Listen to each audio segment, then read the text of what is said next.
بیٹھ کر کیسر روم نے کہا کیا دیکھ کر آئے ہو؟ کہنے لگے بڑے تعجب کی بات دیکھ کر آئے ہیں۔ کیسر روم نے کہا کیا دیکھ کر آئے ہو؟ کہنے لگے ہم دیکھ کر آئے ہیں رہبان باللیل و فرسان بالنہار، ان کے دلوں کو محمد نے پاک ایسا کیا ہے جب رات کو خیموں میں فوجی ہوتے ہیں ان کے خیموں میں گانے نہیں ہوتے، ان کے خیموں کے اندر خواتین ناچتی نہیں ہے، ان کے خیموں کے اندر ڈانس نہیں ہوتا۔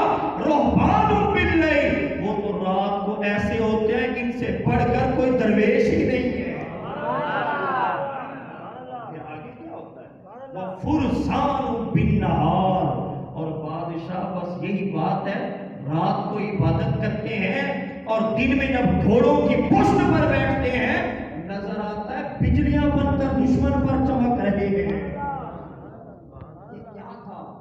دلوں کی پاکیزگی، حضور نے پاکیزہ لوگ بنائے، یہ رسول اللہ کا مقصد ہے، اور ایسا عظیم مقصد ہے حضور کا، یہ کسی نبی نے اعلان نہیں کیا جو حضور نے کیا۔ کون سا؟ فرمایا انما بعثت لاتمم مکارم الاخلاق و محاسن الاعمال، لوگوں میں اس لیے بھیجا گیا ہوں، اس لیے بھیجا گیا ہوں تاکہ اخلاق کے باب کو پورا کر دوں۔ اب میرے بعد کسی چیز کی تمہیں حاجت نہیں ہے۔ حضرت آدم سے لے کر حضرت عیسیٰ تک ان کی تبلیغیں بھی سبحان اللہ، انہوں نے بھی اعلیٰ تبلیغ کی، لیکن کسی نبی نے یہ نہیں کہا کہ میں نے سب ختم کر دیا ہے، سب مکمل کر دیا ہے، بلکہ آخری نبی نے واضح اعلان کر دیا یأتی من بعد اسمہ احمد، اور میرے بعد آئے گا، میں ابھی پورے کا اعلان نہیں کرتا، پورے کا اعلان محمد آ کر کرے گا۔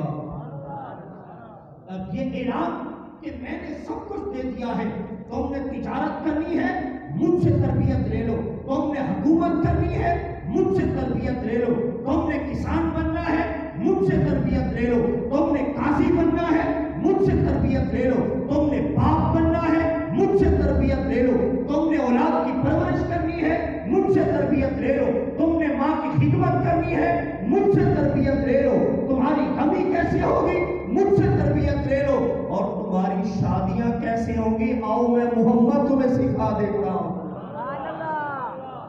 ہر چیز حضور نے سکھائی، ہر چیز۔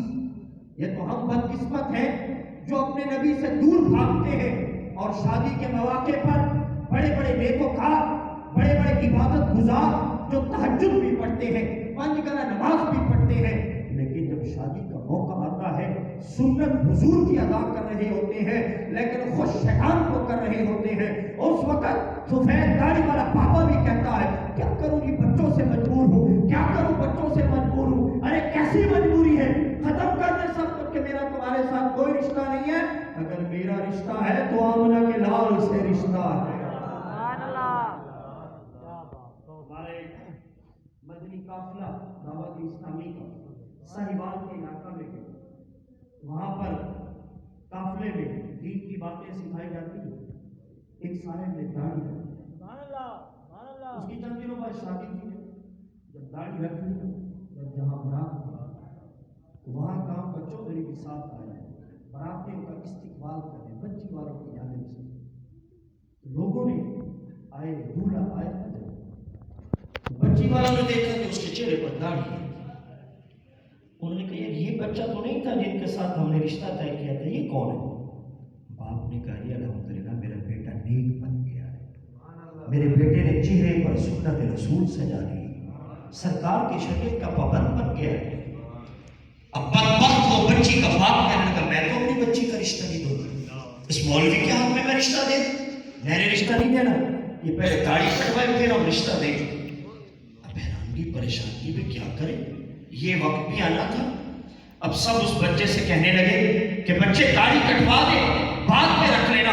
باپ آیا کہ اگر خالی واپس برات جاتی ہے میں واپس کیا منہ دکھاؤں گا، لوگ کہیں گے خالی برات لے کر آ گیا بیٹے کی، دلہن ساتھ نہیں لے کر آیا۔ ماں آ گئی بیٹا داڑھی کٹوا دے بعد میں رکھ لینا۔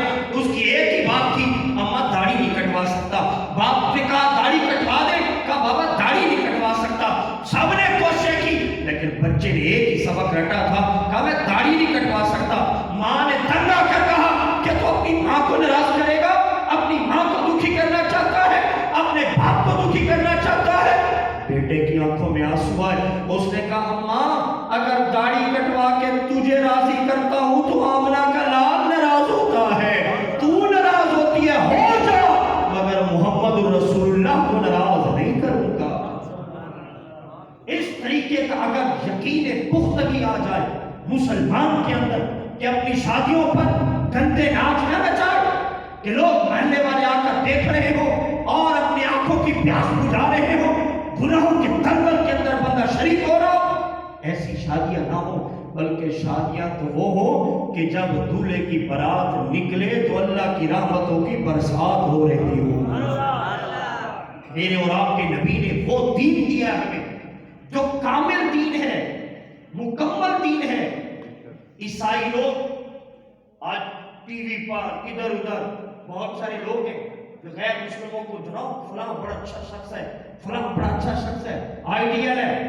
آپ تاریخ پڑھ کر دیکھیں، یہ راہب اور عیسائیت کے جو بڑے بڑے پادری ایسے گزرے جن کی آپ تاریخ پڑھ کر دیکھیں تو عقل مند انسان دنگ رہ جاتا ہے کہ یار یہ کیسے لوگ تھے، اور عیسائی ان پر فخر کرتے ہیں۔ ان میں ایسے بھی کچھ گزرے ہیں جو اس دنیا سے دور رہتے تھے، دنیا کے قریب نہیں آتے تھے، اس حد تک دور تھے کہ اگر ان کے سامنے کوئی ماں کا خط آیا تو وہ جو پادری راہب بیٹھا ہوتا وہ یوں دیکھتا رہتا، پڑھتا بھی نہیں تھا، یوں کھینچ کر مارتا تھا، نہیں نہیں نہیں نہیں نہیں، میں نے اللہ کی عبادت میں، اللہ کے دین میں اس کو لے کر نہیں آنا، میں نے ماں کا خط بھی نہیں پڑھنا۔ لوگ جو بیٹھے ہوتے کہتے واہ واہ کیا بات ہے، کتنا دنیا سے کنارہ کشی۔ جیسے آج لوگ چلے پر جا رہے ہیں، 6 ماہ کے لیے جا رہے ہیں، 12 ماہ کے لیے جا رہے ہیں، بستر اٹھا رکھا ہے، لیکن نہ باپ کی خبر ہے نہ ماں کی خبر ہے، کسی کی خبر نہیں ہے، دی تبلیغ پر جا رہا ہوں۔ آپ تاریخ